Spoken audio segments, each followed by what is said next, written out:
Hi, I'm Patrick Sullivan, and this is Recurring Insight. For this episode, I'm going to be talking about Lightning Helix, which, if you multiply number of times I've played a card with number of times I've lost to a card, probably comes out number one. Stay tuned.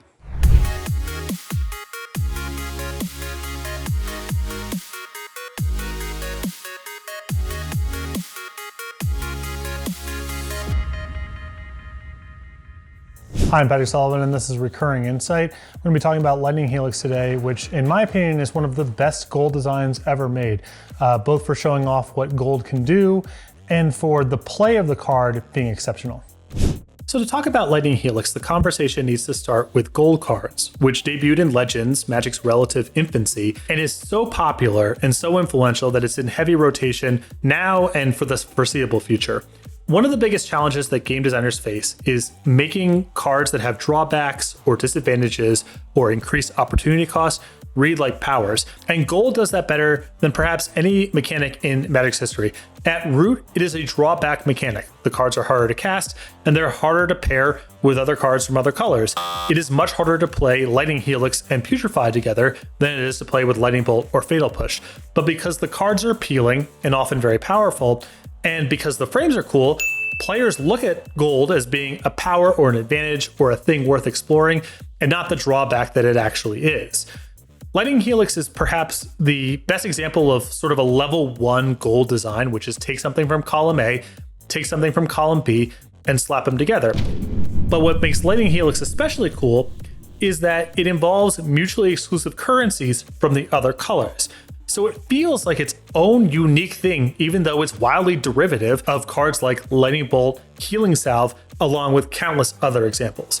And lastly, the balance on Lightning Helix is just about perfect. Now, it's an extremely powerful card. It's influential in the modern format. And when it was in standard, it was a defining card. And even more modest versions like War Leader's Helix have been influential in standard when those have been legal. Now, Lightning Helix has matchups where it's an absolute superstar. You're talking about burn mirror matches in Modern. It's basically the best card that either deck can have. When a control deck is fending off against a beatdown deck, Lightning Helix is the star there as well for being interaction. But control mirror matches, that's not really about that sort of thing. Even certain beatdown mirror matches, if one player is capable of going bigger, the 3 life from Lightning Helix can be pretty modest. So even though it is well above rate and it has matchups where it's an absolute star, it's not invalidating other options. Even cards like Searing Blaze or Glass Casket, maybe they're more powerful on overall rate, maybe not, but they're definitely less appealing designs than Lightning Helix, but they still have their own place in the ecosystems of the formats where they're legal, because Lightning Helix, though very powerful, is paying you out in some pretty narrow axes of the game. So in terms of an appealing gold card that is inspired by the 2 colors without being wildly derivative, Lightning Helix is one of the best executions of gold of all time, and really representative of why the mechanic is so popular among players across all color combinations. So that was Lightning Helix. Again, I'm Patrick Sullivan, and this is Recurring Insight. A couple things you can do from here. Make sure that you like the video if you liked it, or even if you didn't, it's just for the algorithms, and subscribe to the YouTube page.